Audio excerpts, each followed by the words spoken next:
Hello everyone. Dear student, today we will start exercise 8.3. इस chapter में हम क्या क्या पढ़ेंगे इस एक्सरसाइज में? Effective rate of interest, depreciation problems या प्रॉब्लम ऑन पॉपुलेशन या कंटिन्यूअस कंपाउंडिंग। ठीक है, ये 4 कंसेप्ट हम इसमें पढ़ेंगे। अब जो इफेक्टिव रेट ऑफ इंटरेस्ट है उसका मीनिंग क्या है? एक्चुअली हम जितना इंटरेस्ट अर्न कर रहे हैं ना, that is a effective rate of interest. जो हमारा कंपाउंड इंटरेस्ट आता है वही हमारी इफेक्टिव रेट ऑफ इंटरेस्ट होगा। The rate of interest actually earn in 1 year is called the effective annual rate और इफेक्टिव रेट। अब डेप्रिसिएशन क्या होगी? Depreciation problem, depreciation means value हर बार कम होते जाना। तो अमाउंट का फॉर्मूला हो जाएगा जो हमारी आफ्टर 5 ईयर 3 ईयर वैल्यू आएगी, ए वो है। ठीक है, और पी जो है, पी का मतलब है ओरिजिनल वैल्यू क्या थी, जो थी 1 - r/100t। नेक्स्ट है प्रॉब्लम ऑन पॉपुलेशन। पॉपुलेशन में भी यही टी ईयर्स के बाद कितनी इंक्रीज हो गई पॉपुलेशन, क्योंकि डिक्रीज तो हो नहीं रही है, इंक्रीज हो गई है। तो इंक्रीज के लिए हमारे आएगा a = p × 1 + r/100t। p इसमें भी ओरिजिनल जिस टाइम से हम कंपेयर करें कि उस टाइम क्या थी और उसके बाद क्या हो जाएगी, that will be the a, कि आफ्टर 3 ईयर 4 ईयर वो a होगा। अब कंपाउंडिंग, कंटिन्यूअसली कंपाउंडिंग अगर आ जाता है उससे अमाउंट कैसे निकालेंगे? वैसे तो अमाउंट हम इस फॉर्मूले से निकाल सकते हैं, a = p × 1 + r/100t, लेकिन कंटिन्यूअस कंपाउंडिंग में आप निकालेंगे p × e⁻⁴n/100। देखिए इसका फर्स्ट क्वेश्चन देख लीजिए एक बार। Find the effective rate of interest compounding to the nominal rate of 10% per annum if it is converted to half year. अब इसने कंपाउंडिंग कंटिन्यूअसली वर्ड नहीं बोला, ठीक है, सिंपल बोला है कंपाउंडिंग।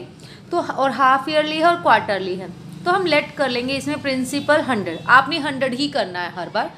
1 ईयर के बाद कितना टाइम जो है हमारे पास 1 ईयर है, और इसने कहा है 10% पर एनम, रेट है 10%। अब हाफ ईयरली है, हाफ ईयरली में टाइम 2 से मल्टीप्लाई हो जाएगा और रेट 2 से डिवाइड हो जाएगा, = 5 पर हाफ ईयर। अमाउंट का फॉर्मूला लगाओगे आप, ठीक है, क्योंकि हमें कंपाउंड इंटरेस्ट निकालना है। Effective rate means compound interest, जितनी इंटरेस्ट आएगा हमारा 100 रुपीज़ पर, इसलिए हम लेते हैं 100 रुपीज़ पर, वही हमारी परसेंटेज होगी। ठीक है, अगर कोई और रेट है वैसे वो नहीं होता कि कंपाउंड इंटरेस्ट आपने निकाला वही हो जाएगा, जितना होता है वही हमारी परसेंटेज है। नो, ₹100 के ऊपर 100% में वही आ जाएगा, इट मीन्स। तो आपका अब आ गया अमाउंट का फॉर्मूला p × 1 + r/100t। p की प्लेस पर 100, 1 + r है हमारे पास 5/100 और t है 2। जो हाफ ईयर वाली है वही लेंगे हम। तो यहाँ से 5 से कट हो गया, 20 आ गया, 21/20। इसको सोल्व किया, हमारा आ गया 110.25। तो CI हो गया अमाउंट माइनस प्रिंसिपल, 110.25 - 100, तो आ गया 10.25। वही हमारी इफेक्टिव रेट ऑफ इंटरेस्ट हो जाएगी। सेकंड है आपको क्वार्टरली। अब क्वार्टरली निकालना है, हमने लेट कर लिया, प्रिंसिपल 100 है, टाइम 1 ईयर है। क्वार्टर में क्या हो जाएगा, 4 से मल्टीप्लाई और 4 से ही डिवाइड हो जाएगी रेट। ठीक है, टाइम को 4 से मल्टीप्लाई किया, रेट को 4 से डिवाइड किया। अब देखो अमाउंट का आपने फॉर्मूला लगाया, p × 1 + r/100t। अब r/100 तो लगा 2.5 है, ये पॉइंट कट करने के लिए हमने इसके नाम का 10 यहाँ लगा दिया। ठीक है, तो 25/1000 हो गया। जब एलसीएम लोगे 1025/1000 means 1.025 is raise to power 4। तो 100 × दिस, इसको हमने 4 बार मल्टीप्लाई कर लिया कैलकुलेटर से, ये आ गया 110.38। CI हो गया अमाउंट माइनस प्रिंसिपल, ये आ गया इफेक्टिव रेट ऑफ इंटरेस्ट आपके पास वही होगा, क्योंकि हम 100 पे वैल्यू निकाल रहे हैं। Next is find the equivalent effective rate equivalent to the nominal rate of 4 per year compounded quarterly. Same question है, ये भी कंपाउंडेड क्वार्टरली है। कंटिन्यूअसली वर्ड आ जाएगा, थोड़ा सा चेंज हो जाएगा अमाउंट का फॉर्मूला। ठीक है, तो हमारे पास प्रिंसिपल हमने लेट कर लिया 100, रेट हो गया आपके पास 4 × 2 = 8, 9/2। अब क्वार्टरली है, डिवाइड होता है, जैसे इसमें डिवाइड कहाँ लिखे कन्फ्यूज़न रहती है, इट मीन्स हमने 1/4 से मल्टीप्लाई कर दिया। ठीक है, तो ये आ गया 9/8%। पर क्वार्टर, और टाइम जो है वो है हमारे पास 1 ईयर, तो 1 इंटू 4 4 क्वार्टर्स।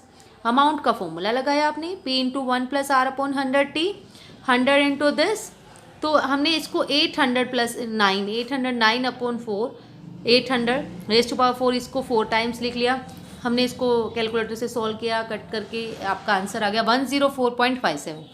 अब CI निकाल लोगे, जो CI होगा आपके पास अमाउंट माइनस प्रिंसिपल, ये आ गया, तो इफेक्टिव रेट ऑफ इंटरेस्ट भी यही होगी। नेक्स्ट है find the effective rate of interest of 10% per annum compounded monthly. देखो इसने बोला है मंथली कैलकुलेट किया, तो मंथली में हम क्या करेंगे, रेट को 12 से डिवाइड और टाइम को 12 से मल्टीप्लाई।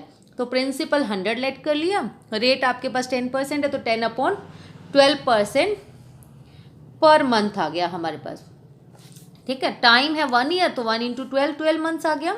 अमाउंट का फॉर्मूला लगाया, P into 1 plus R upon 100T, P के प्लेस पर 100 लिखा, 1 प्लस R के प्लेस पर आपने 10 अपॉन 12 मल्टीप्लाई में 100 फिर लगाया, ये 0 से 0 कट हो गई, ये बच गया 120, 120 में प्लस 1 करेंगे 121 अपॉन 20, 12। अब रेज़ टू पावर 12 तो सोल्व करना बहुत टिपिकल हो जाता है, इसलिए हमने क्या किया, taking log on both side.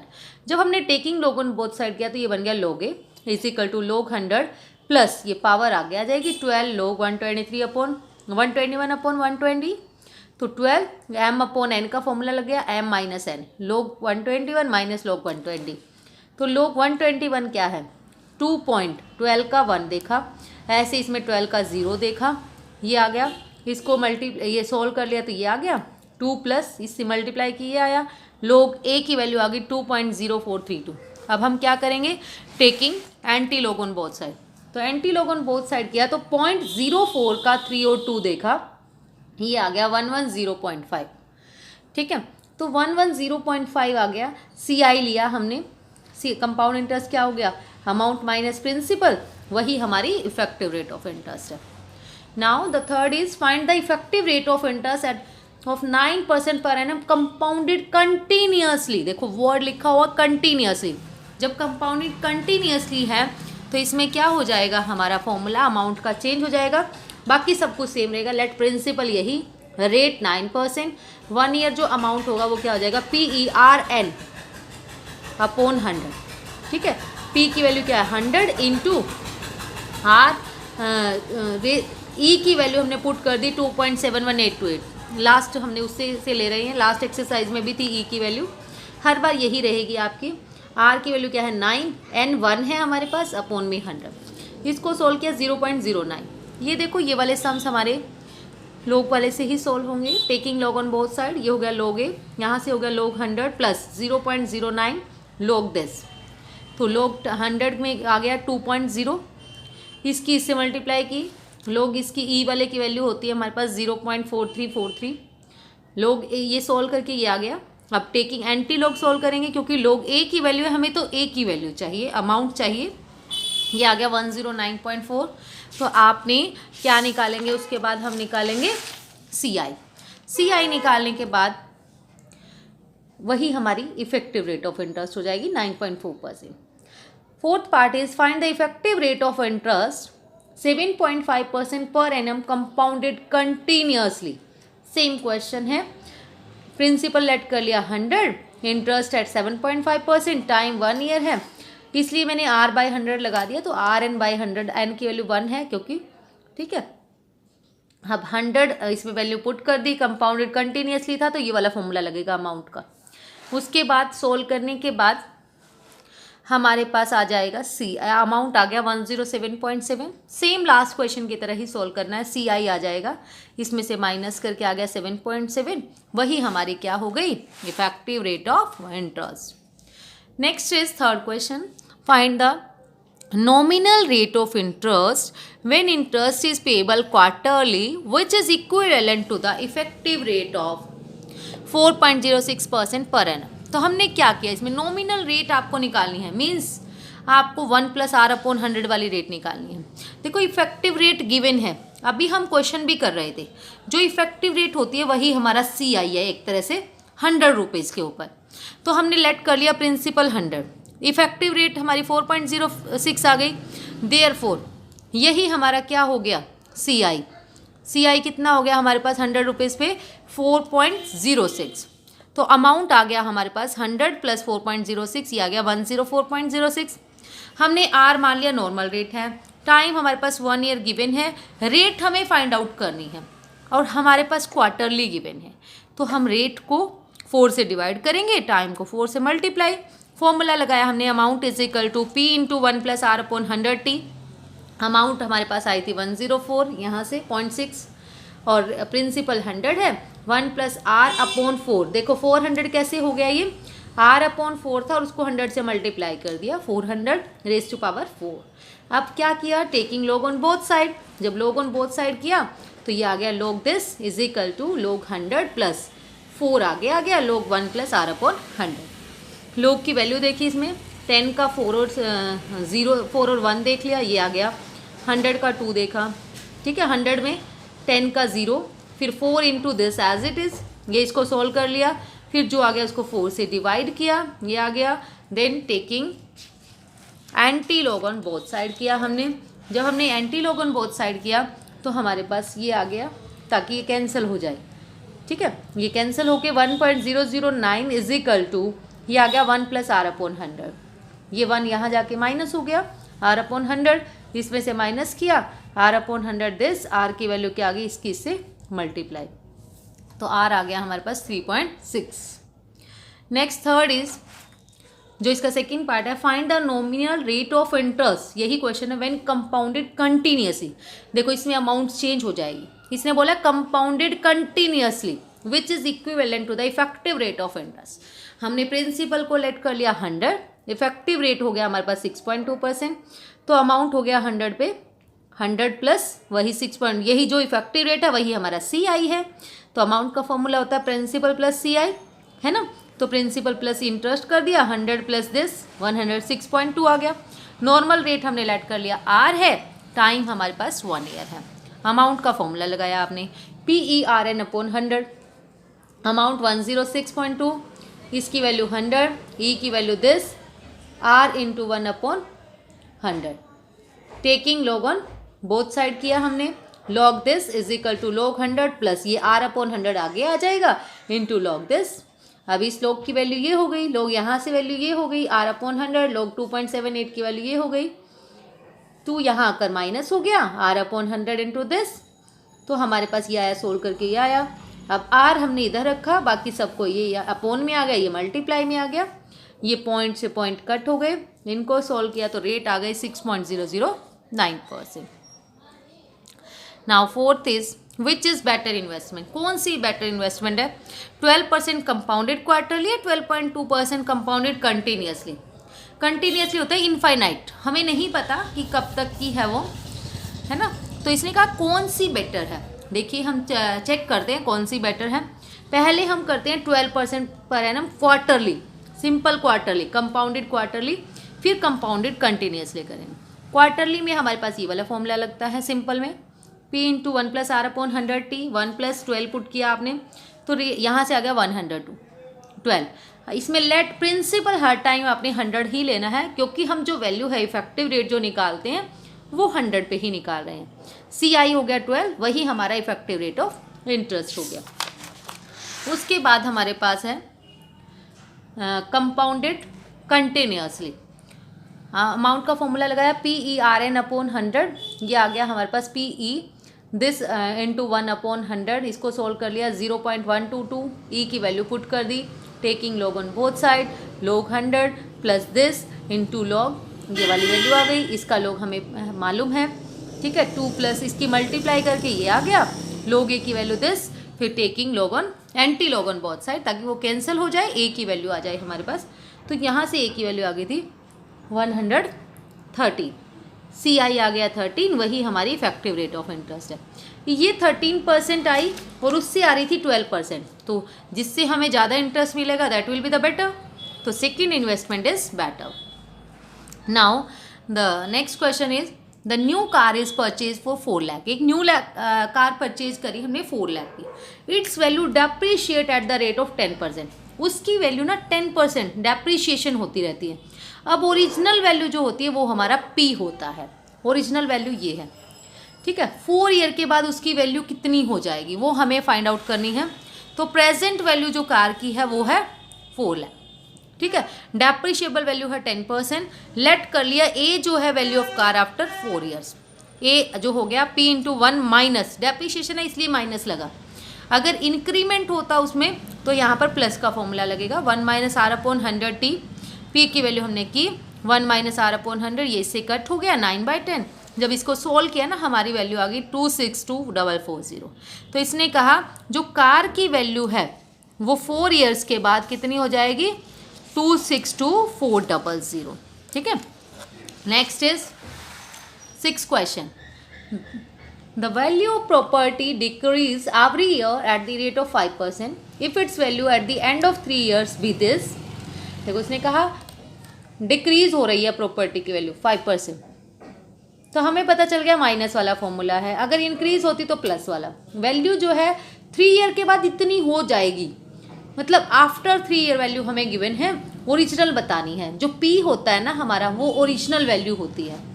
अब हमारे पास जब हम फॉर्मूला लगाएंगे वैल्यू आफ्टर 3 ईयर तो P into 1 minus R upon, अब हमें ये तो गिवन है 3 ईयर्स के बाद वाली वैल्यू, ओरिजिनल निकालनी है। That is the original value. P जो है ओरिजिनल वैल्यू है। ओरिजिनल आप कैसे निकालो, 3 ईयर्स की गिवन है, P आप एज इट इज रखोगे, 1 माइनस आर हमारे पास है 5/100, टाइम ले लिया 3, इसको सोल्व किया तो 19/23 आ गया, ठीक है। P इज इक्वल टू ये सब कुछ यहाँ चला जाएगा, इस साइड सोल्व करके हमारे पास P जो ओरिजिनल वैल्यू आ गई है बिगनिंग में थी वो थी 4,80,000। Now the 7th is the price of machine is at present ₹40। Present में 40,000 है और जो उसकी स्क्रैप वैल्यू है सम टाइम के बाद, सम स्क्रैप वैल्यू मतलब उसकी कुछ टाइम के बाद वैल्यू इतनी हो जाती है ना। तो इसने कहा if the annual depreciation is 15%, rate भी दे दी, डेप्रिसिएशन की 15% है, टाइम निकालिए कि कितने टाइम के बाद ये स्क्रैप में इतनी बची होगी, ठीक है। तो हमारे पास टाइम निकालेंगे, आफ्टर सम टाइम के बाद हमारे पास गिवन है amount is equal to P into P means original value 1 minus R upon 100t, ये इसको रखा, ये एज इट, ये 40,000 गिवन है, 1 माइनस 15/100t। जब हम इस 40,000 को यहाँ ले गए 1 माइनस ये 100 में से 15 गया 85/20, यहाँ से 5 पे कट हो गया आ गया 17/20t, और ये वाला हमारा कट रहा है 5 पे, 5 8 जब 40 हो गया, ये 4913 आया। 4913 यहाँ से देखा हमने 17/20 का कुछ बनता है क्या, ये 20 का क्यूब बन रहा था 8000, 4913 बन रहा था 17 का क्यूब। अब बेस सेम है तो पावर्स को ले लेंगे, t is equal to 3 years, that will be the answer. Now the next is a machine purchase and a man purchased an old scooter for 16,000. If the cost of scooter after 2 year depreciation, find its depreciation. depreciation निकालनी है अब हमें, है ना। तो देखिए इसने कहा इसने 16,000 का करा, कुछ टाइम के बाद ना उसकी 2 ईयर के बाद वो ये इतनी वैल्यू रह गई 14400। डेप्रिशिएशन रेट निकालनी होगी इसमें हमें, ठीक है। ओरिजिनल वैल्यू हमारे पास है, प्रेजेंट वैल्यू भी है, और ये जो है हमने माना है डेप्रिशिएबल वैल्यू जो होगी हमारे पास, रेट हमें बताना है ना। ये डेप्रिशिएबल वैल्यू इतनी रह गई, ओरिजिनल वैल्यू दिस, तो 1 माइनस आर अपॉन 100t की वैल्यू पुट कर दी, यहाँ से ये इसकी अपोन में आ गया, ये एज इट इज़। आर की वैल्यू निकालनी है 19/20 का स्क्वायर।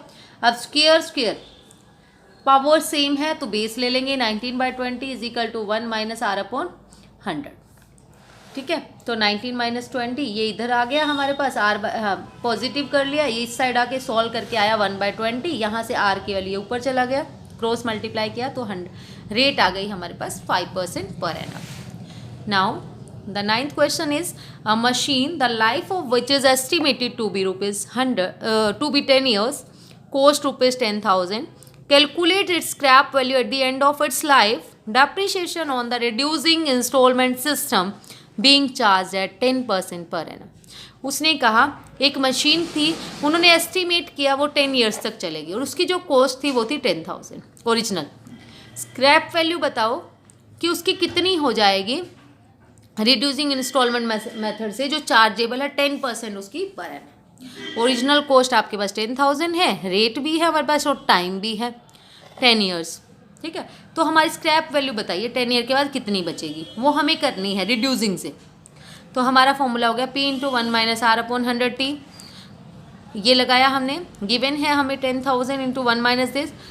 अब देखो पावर 10 बन गई थी, या तो कैलकुलेटर में सोल्व कर लिए, otherwise taking log on both side किया हमने। लॉग 10,000 प्लस 10 इंटू लॉग 0.9, इसको सोल्व करके ना हमारे पास लॉग एस जो हो गया वो आ गया 3.542। अब देखो अब हमने क्या किया, anti log on both side करेंगे ताकि वो कट हो जाए। एस की वैल्यू आ गई 3483, that will be the scrap value. Now the 10th question, a machine is depreciated in such a way that the value of machine at the end of any year is 90% of its value at the beginning of the year। देखो उसने कहा एक जो machinery है ना वो इस तरह से डेप्रिशिएट होती है कि उसकी वैल्यू ना हर बार 90% बच जाती है जितने से। इट मीन्स डेप्रिशिएशन कितनी हुई उसकी, डेप्रिशिएशन तो 10% हुई ना, उसने कहा 90% बच जाती है। 90% डेप्रिशिएशन नहीं है कि मशीनरी जो है एंड में वैल्यू जो होगी कितनी होती है 90% of the it's value at the beginning of the year. The cost of machine जो है वो है 12,000 ओरिजिनल, और सोल्ड करनी है वेस्ट में हमने 200 में, स्क्रैप वैल्यू गिवन है मतलब हमारी 200 में वो लास्ट में बिक रही है। तो नंबर ऑफ ईयर बताओ कितने साल उसने यूज़ किया कि वो 200 में बिक गई। तो कॉस्ट ऑफ मशीनरी है हमारे पास 12,000, डेप्रिशिएशन हमारी 10% आ गई, 100 में से 90% माइनस कर दिया 10%। स्क्रैप जो प्रेजेंट वैल्यू है उन्होंने दे दी हमारे पास 2,000। फॉर्मूला लगाया प्रेजेंट वैल्यू का हमने, original into 1 minus R upon 100T, 200 into this 1 minus ये अपोन में आ गया, ये बच गया हमारे पास 90 अपॉन 10, 0 से 0 कट 9 अपॉन 10T, ये 1/60 आ गया। 1/60 का हमने सॉल्व किया तो ये बन गया हमारे पास दिस, और ये आ गया 0.9T, taking log on both side, ये आ गया log this T log this. तो इसको सोल्व कर लिया ये आ गया, इसको सोल्व किया ये आ गया। इसमें देखो 0.9 का लोग कैसे देखेंगे, वैसे तो हम फर्स्ट चैप्टर में कर चुके हैं, फिर भी देख लीजिए। 9 के बाद हम जाएंगे यहाँ पे, पॉइंट जब होता है ना उसमें 1 प्लस कर लेते हैं, ठीक है। कितनी जीरोज़ है, अब जीरोज़ तो है ही नहीं, ठीक है। तो हमारे पास आ गया 1 डैश पॉइंट 90 का 0 देखा 9542। अब इसको उसमें कन्वर्ट कर लिया हम, इसको हम लिख सकते हैं -1 प्लस दिस, ऐसे ही हमने इसमें देखा था, ठीक है। ये हो गया 1 प्लस, जितनी ज़ीरोज़ होती हैं उतना हम प्लस कर लेते हैं। 1 0 है इसमें इसलिए 1 प्लस हो गया, 1 + 1 2 बार इंटू 0.17 का 0 देखा ये, इसमें भी इसका मतलब होता है -2, ये पीछे वाला प्लस है, ठीक है। इसको सोल्व कर लिया, ऐसे इसमें ये माइनस से माइनस कट हो गया, टी की वैल्यू यहाँ डिवाइड होके आ गई। Now the 11th is the population of a certain town increase bye 5% in 2004 and decrease by 5% in 2005 and then increase by this. If it was 80,000 in the beginning, what was it in the 2007? देखो जब कभी भी ऐसा question आ जाए ना, कभी increase हो रही है, कभी डिक्रीज, कभी इंक्रीज, कभी डिक्रीज, प्रिंसिपल वही रखो, ठीक है। ओरिजिनल कोस्ट, अगर इंक्रीज हो रहा है तो प्लस का फॉर्मूला लगाओ, डिक्रीज हो रहा है तो माइनस का फॉर्मूला लगाओ। अब देखो इसने कहा डिक्रीज है ये 2004 में, इंक्रीज हो रहा है 2004 में, फिर डिक्रीज हो रहा है, फिर इंक्रीज हो रहा है। तो पॉपुलेशन हमारी कितनी होगी 80,000 इंटू, देखो यहाँ इंक्रीज हो रहा था तो हमने प्लस वाला फॉर्मूला लगा दिया 1 + r/100, डिक्रीज हो रहा है तो माइनस वाला 1 - 5/100, यहाँ इंक्रीज हो रहा है तो 1 + 10/100, 0 से 0 कट, इसमें भी कट। इसके बाद हमने इसको सॉल्व कर लिया सबको, तो लास्ट में आ गई हमारे 2007 में population 87780। Now the 12th question is the population of a village is 5,000, find the population at the end of 3 years if the population increases every year by 10% of what it is at the beginning of the year, जो beginning में थी। इसने क्या कहा है, population village की है 5,000, population 3 years के बाद कितनी है हमारे पास, इसने बताया 10% जो है हर बार इंक्रीज हो जाती है, तो इंक्रीमेंट रेट है। बिगिनिंग में बताओ कितनी थी हमारे पास, ठीक है। 10% इंक्रीज हो जाती है जितनी बिगिनिंग में थी। 3 years के बाद की वैल्यू हमें निकालनी है। पॉपुलेशन आफ्टर 3 year हो जाएगी P × 1 + r/100T, P की जगह आप 5,000 पुट कर दिया हमने, 1 + 10 अपॉन दिस, तो 3 years के बाद हमारी पॉपुलेशन हो जाएगी 6655। Now the 13th question is the population of a town increase by 4% in the first year and diminished by 4% in the second year. First year में इंक्रीज हो रही है, फिर सेकेंड ईयर में डिमिनिशिंग मतलब डिक्रीज हो रही है। If the population of the town at the end of second year, अगर सेकेंड ईयर के एंड में इतनी है, मीन्स हमें ये सोल्व करके दे रखा है कि पहले प्लस करके फिर माइनस करके कट करने के बाद इतनी आ गई। Find the population at the beginning of the first year. Beginning means हमें पी फाइंड आउट करना है, ओरिजिनल बताना है कितना था। Population after second year, formula आपने लगाया पी इंटू, देखो यहाँ प्लस हो रहा है पहले साल में 1 + r/100 1, ठीक है, तो इसमें डिक्रीज हो रहा है 1 - r/100। ये वैल्यू हमें गिवन है p इंटू 1 + 4/100 1 - 4/100, प्लस कर दिया तो 104/100, माइनस कर दिया तो 96/100, ठीक है। तो p की वैल्यू हमारे पास ये आ गई, इधर ले जाके p की वैल्यू आ गई 5 lakh. Population of the town at the beginning में जो हमारी पॉपुलेशन थी वो कितनी आ गई, 5 lakh. Now the next question is 14th। The population of a town was this in 2000 year 2000 में इतनी थी, इंक्रीज हो गई इतनी 2010 में। देखो कितने में हुई, 2000 से 2010, मतलब टाइम हमारे पास है 10 ईयर्स। 2010 में से 2000 माइनस कर लो, 10 ईयर्स आ जाएगा। रेट ऑफ इंक्रीज बतानी है, आर बतानी है आपको। 2000 में पॉपुलेशन इतनी थी, 2010 में इतनी हो गई, टाइम हमारे पास है 10 ईयर्स, ठीक है। रेट हमने फाइंड आउट करनी है, तो अमाउंट क्या हो गया हमारे पास, आफ्टर 3 ईयर्स जो भी है हमारे पास फॉर्मूला आ गया, ओरिजिनल थी पहले जितनी इंटू 1 + r/100। अगर इंक्रीज हो रही तो प्लस, डिक्रीज हो रही तो माइनस। अब अमाउंट हमारे पास ये था, ओरिजिनल वैल्यू ये है, 1 + t हमें फाइंड आउट करना है। इसको इससे डिवाइड कर दिया, यहाँ आके डिवाइड हो गया, तो ये बच गया 1 + r/100 10। अब इसको सोल्व कर लिया, ये आ गया कैलकुलेटर से दिस। अब ये सोल्व तो हो नहीं सकता, taking log on both side करेंगे। लॉग लिया हमने, यहाँ आ गया 10, तो ये 10 आगे आ गया, 10 इंटू लॉग 1 + r/100, तो 10 इंटू दिस आ गया।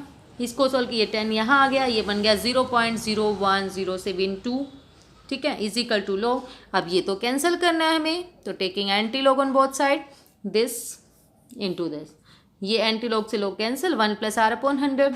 इसका एंटी लॉग लिया हमने 0.01 का 0 और 7, ठीक है। 0 में 1 प्लस किया तो 1 डिजिट के बाद हमारे पास आ जाएगा पॉइंट, ये यहाँ आके माइनस हो गया, ये आ गया, तो आर की वैल्यू यहाँ से सोल्व करके आ गई हमारे पास 2.5%। यही हमारी रेट ऑफ इंक्रीज होगी पॉपुलेशन की, 2.5% पर annum. Now the 15th question is the population of a developing country increase every year by 2.3% of the population at the beginning of that year. In what time will the population double itself? Double कब हो जाएगी, देखो late करेंगे हम, शुरू में अगर x होगी तभी डबल हो जाएगी, 2x हो गया, ठीक है। तो हमने फॉर्मूला लगा दिया और रेट हमारे पास है 2.3%। अब 2x = x, 1 + r की वैल्यू हमारे पास है 2.3, ये पॉइंट करके 10 आ गया, इंटू t 1023/1000, इसको सोल्व किया 1.03t, taking log on both side किया, ये आ गया हमारे पास, t की वैल्यू आ गई 30.40, ठीक है। 31 ईयर्स अप्रोक्स दे रखा है, यहाँ से आप थोड़ा सा चेंज करने ला, लॉग की वैल्यू जो होगी कुछ ना कुछ थोड़ी सी गड़बड़ी हुई है शायद, 30 ईयर्स आ रहा है, वहाँ पे 31 ईयर्स है आंसर। नाउ क्वेश्चन नंबर 16 है, in a certain population the annual birth and death rates. देखो बर्थ ईयर रेस्पेक्टिवली वर्ड है, बर्थ ईयर पर 1000 के ऊपर है, बर्थ रेट जो है वो है 39.4 और जो डेथ रेट है वो है 19.4। इट मीन्स हमारी पॉपुलेशन इंक्रीज हो रही है, क्योंकि बर्थ रेट ज़्यादा और डेथ रेट कम है, इंक्रीज हो रही है तो मीन्स प्लस होगा, ठीक है। पहली बात तो ये देखनी है, अगर डेथ रेट ज़्यादा है तो माइनस करेंगे और बर्थ रेट अगर ज़्यादा है तो प्लस करेंगे, ठीक है। तो बर्थ रेट 39.4 है, डेथ रेट, पॉपुलेशन कितने % इंक्रीज हो रही है अगर हम बात करें, 39.4 में से 19.4 माइनस करेंगे, 20 जो है वो है पर 1000 हमारे पास, ठीक है, इतना इंक्रीज हो रहा है। तो हमने पॉपुलेशन को मान लिया x, इसने कहा है पॉपुलेशन बताओ नंबर ऑफ ईयर में डबल कब होगी, तो हमने मान लिया 2x, ठीक है। आफ्टर सम टाइम 2x है हमारे पास, ओरिजिनल x है, 1 + r की वैल्यू हमारे पास 20/, देखो यहाँ ध्यान रखना हमने 100 नहीं लिखना, क्योंकि शुरू में ही गिवन है पर 1000, तो 1000 है तो हम 1000 ही रखेंगे, R/1000t। ठीक है, ये इससे कट हो गया, 50 आ गया हमारे पास। ठीक है, 2 बन जा 2, 50 आ गया, 50 + 1 51/50t। अब क्या करेंगे, t है तो पावर और कुछ सॉल्यूशन नहीं होता ऐसे में, taking log on both side करेंगे, log 2 तो t into log 51/50, log 2 = 2 into log 51 minus log 50, 51 की वैल्यू पुट की, log 50 की वैल्यू पुट की, इसको सोल्व करके ये आ गया, तो t की वैल्यू आ गई हमारी सोल्व करके 35 years. Now the next question is, if the annual growth rate of the population is 50 पर 1000, इसमें भी पर 1000 है, और प्रेजेंट पॉपुलेशन 600 मिलियन है, what will be the population in 25 years time. 25 में पॉपुलेशन कितनी हो जाएगी। अब देखो रेट हमारे पास है 50/1000 पर 1000, प्रेजेंट पॉपुलेशन हमारे पास 600 मिलियन है, आफ्टर 25 ईयर्स बतानी है हमें कितनी हो जाएगी। ठीक है, तो हमारा फॉर्मूला हो जाएगा ओरिजिनल इंटू 1 + R/100t, 600 मिलियन लिखा इंटू 1 + R 50/1000, ये आ गया 25। इसको सोल्व कर लिया तो 1.05 रेज़ पावर 25 जाता है, तो taking log on both side किया, तो log p = log 600 + 25 into log 1.05, इसको प्लस कर लिया, फिर हमने एंटी लॉग लिया 3.3082 का एंटी लॉग लिया, तो हमारे पास ये आ गया, p की वैल्यू 2033। यही हमारी पॉपुलेशन हो जाएगी after 25 years. Now the next question is, a car factory increased its production of cars from 80,000 in 2004 to 92,610 in 2007. Find the annual rate of growth of production of cars. Annual rate बतानी है हमें। आप देखो 2004 में हमारी car इतनी थी, 7 में इतनी हो गई। ठीक है, तो इंक्रीज हो रही है, प्लस वाला फॉर्मूला।